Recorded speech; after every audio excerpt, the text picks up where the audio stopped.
할렐루야. 이 자리에 오신 여러분 주님의 이름으로 환영합니다. 우리 함께 기도하도록 하겠습니다. 하나님, 오늘도 이 귀한 말씀으로 우리의 영을 일깨워 주시고 우리의 영이 소생케 해 주시고 오늘 하루를 잘 보낼 수 있는 힘을 허락하여 주시옵소서. 오늘 말씀을 들을 때에 우리의 심령에게 내주교통 감동 감화하시는 성령 하나님의 역사로 우리가 기뻐하는 심령이 될 수 있도록 하나님 그 은혜를 허락하여 주시옵소서. 이 모든 말씀 예수님의 이름으로 기도했습니다. 아멘. 오늘 말씀은 로마서 8장 12절에서 17절입니다. 제가 가진 신약 성경 248페이지 로마서 8장 12절에서 17절을 제가 낭독해 드리도록 하겠습니다. 그러므로 형제들아 우리가 빚진 자로 돼 육신에게 져서 육신대로 살 것이 아니니라. 너희가 육신대로 살면 반드시 죽을 것이로되 영으로서 몸의 행실을 죽이면 살리니 무릇 하나님의 영으로 인도함을 받는 사람은 곧 하나님의 아들이라. 너희는 다시 무서워하는 종의 영을 받지 아니하고 양자의 영을 받았으므로 우리가 아빠 아버지라고 부르짖느니라.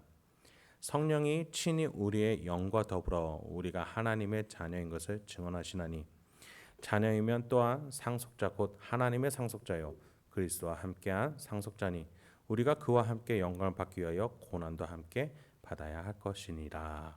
아멘.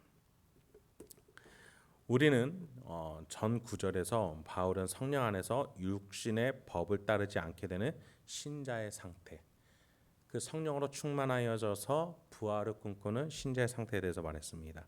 그것을 함축하여 바울은 12절에서 빚진 자라고 표현했습니다. 나 자신은 스스로의 죄를 해결할 수 없죠. 율법 또한 우리의 죄를 드러나긴 해주지만 죄를 없이 하지는 못합니다. 그러나 예수는 우리의 죄값을 대신 지불하셨고 그래서 채무를 인류는 가지게 되었습니다. 그래서 12절 하반절에는 육신에게 져서 육신대로 살 것이 아니니라. 왜요? 빚진 자니까. 빚진 자의 태도로서 이 태도는 아니다라고 말해주는 거죠. 죄와 욕망 스스로 구원하고자 하는 삶의 태도로 살면 안 된다라는 거예요. 육신에게 지면 안 된다라는 겁니다.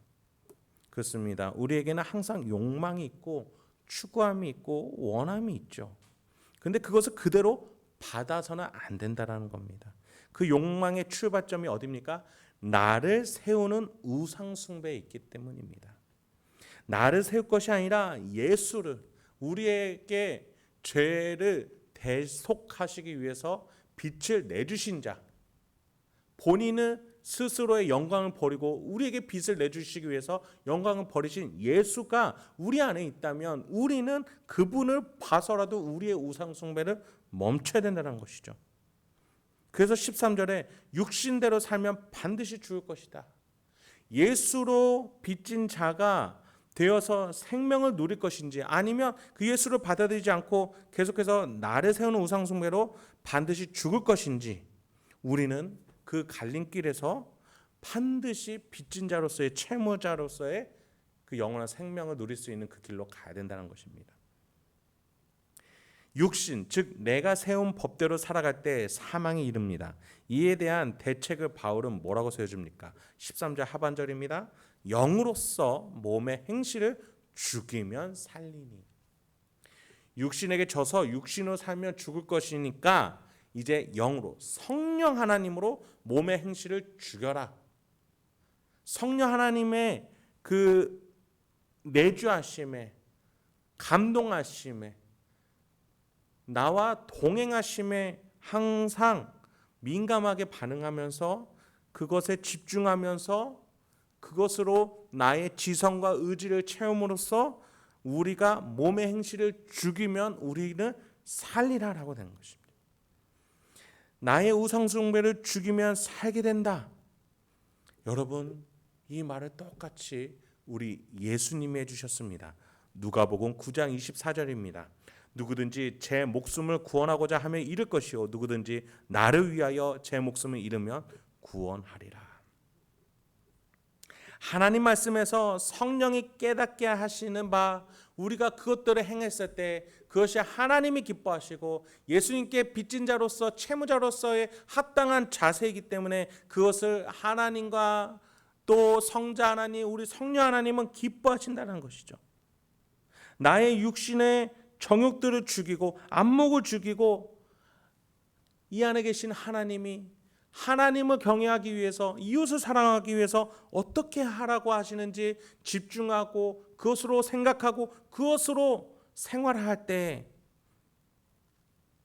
하나님은 그것으로 우리에게 구원을 주실 것이라고 말씀해 주신 겁니다.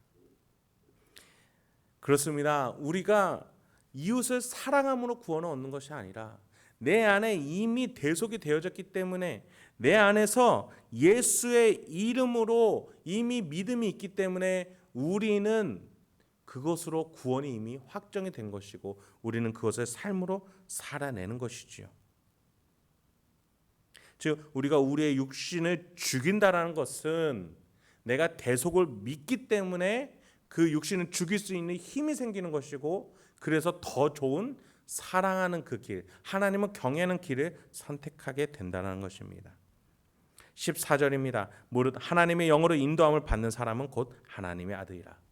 그렇습니다. 우리가 선을 행하는 것은, 사랑하는 것은, 하나님을 경외하는 것은 내 의지가 아니라 하나님의 영으로 인도함을 받는 거예요. 그래서 어떤 한 신학자가 이런 비유를 들더라고요. 구원에서 우리의 비중은 얼마일까요? 자, 한 사람이 불황자가 누워 있습니다. 굶어 죽기 아사일보 직전이에요. 근데 지나가던 사람이 너무나 놀라운 약을 이렇게 입에다 넣어줍니다. 그리고 그 불황자는 그 약을 먹고 원기를 회복하고 살아나게 됩니다. 아니 그 전보다 더 건강한 몸이 되었다고 볼게요. 그렇다면 이 불황자는 일어나서 자신이 살아나게 된 그 원인을 어디에서 찾아야 할까요? 그렇습니다. 약을 주신 분이 그 분 때문에 살아났죠. 그런데 아니 내가 그 약을 물론 그분이 여기까지 넣어주셨지만 여기서 씹고 넘기고 소화시킨 건 나 아닙니까? 그러니까 나한테도 1%의 지분은 있습니다 라고 말할 수 있다 없다? 없다라는 거죠. 여러분 구원에서 우리는 이 비유에서 말한 것처럼 씹고 삼키고 분해되는 것까지 14절로 대입해서 말하자면 뭐라고 말하는 거예요? 하나님의 영으로 인도함을 받는다라는 거예요. 그 씹는 과정조차도 내가 한 게 아니라 하나님이 인도해 주셔서 우리가 그것들을 깨닫게 되고 서로 사랑하게 되고 내가 죄를 회개하게 되고 예수의 안에 들어가게 된다라는 거예요. 내가 믿는 것이 아니라 그 믿음으로 가는 그것까지도 하나님이 인도해 주신다는 거예요. 나는 질질질 끌려가면서 하나님의 도우심으로 내가 구원의 길에 이르게 됐다는 것이죠. 여러분은 오늘 어떤 위치에서 살아가고 계십니까? 우리가 가진 것, 우리에게 이미 주신 은혜, 우리가 누리고 있는 것들을 다시금 돌아보시기 바랍니다. 여러분 하나님의 자녀입니다. 하나님의 아들입니다. 아들이라는 의미는 성별의 의미보다 상속, 권한, 위치, 위임의 성격, 그 고대 성격으로 이해하셔야 합니다. 거기는 남녀노소가 없습니다. 성령을 따라 살아가라는 자, 성령의 법 안에 있는 자를 말하는 것이죠. 그들의 삶은 어떠합니까? 15절입니다. 너희는 다시 무서워하는 종의 영을 받지 아니하고 양자의 영을 받았으므로 우리가 아빠, 아버지라고 부르짖느니라. 아담과 같이 하나님을 두려워하지 않고 무서워하지 않습니다. 하나님을 피하지 않습니다. 하나님의 율법을 채우기 위해 안절부절하지 않습니다. 양자의 영, 나를 자녀 삼아 주심을 깨닫고 감사하게 됩니다. 그래서 하나님을 회피하지 않고 아빠, 아버지라 부르며 담대하게 나아갑니다. 그리고 그것을 성령 하나님께서 항상 깨닫게 해주십니다. 내가 낭망하고 넘어지고 불안하고 믿음이 흔들릴 때 성령님은 가만히 계시지 않습니다. 16절입니다. 성령이 친히 우리의 영과 더불어 우리가 하나님의 자녀인 것을 증언하시나니.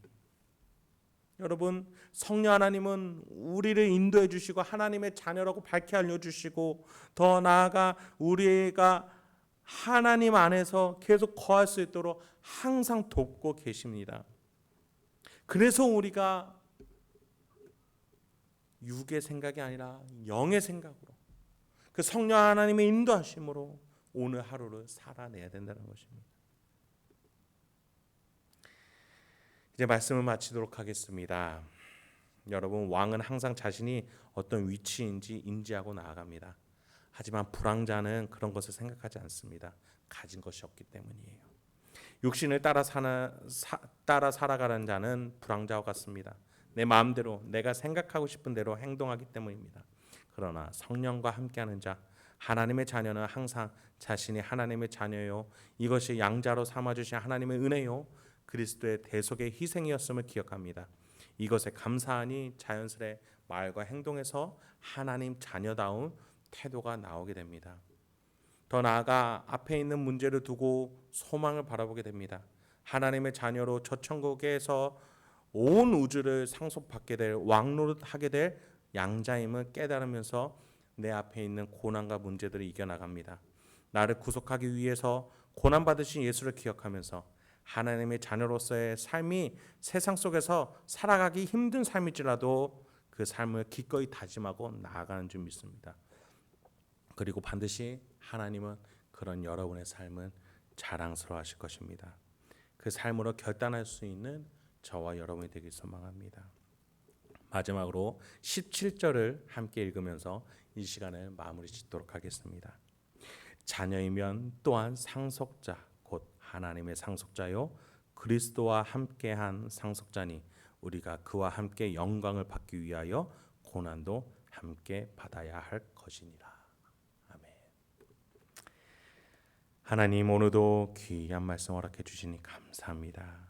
우리 안에 무엇이 더 귀한지 깨닫게 해주시니 감사합니다. 나를 세우고자 하는 삶, 그 우상 숭배의 삶을 이제 내려놓고 내 안에서 말씀하시고 역사하시고 증거하신 영의 생각, 그 성령 하나님을 따라서 내가 양자로서의 삶, 왕으로서의 삶, 하나님의 자녀로서의 삶을 결단하며 오늘도 살아갈 수 있도록 인도해 주시옵소서. 오늘 여러 가지 문제들로, 크고 작은 문제들로 힘겨워하며 아파하고 어려워하는 우리 성도님들 계십니까?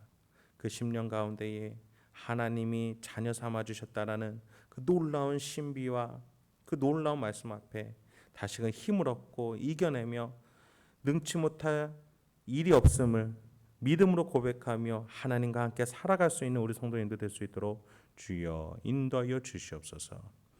이 모든 말씀 예수님의 이름으로 기도했습니다. 아멘.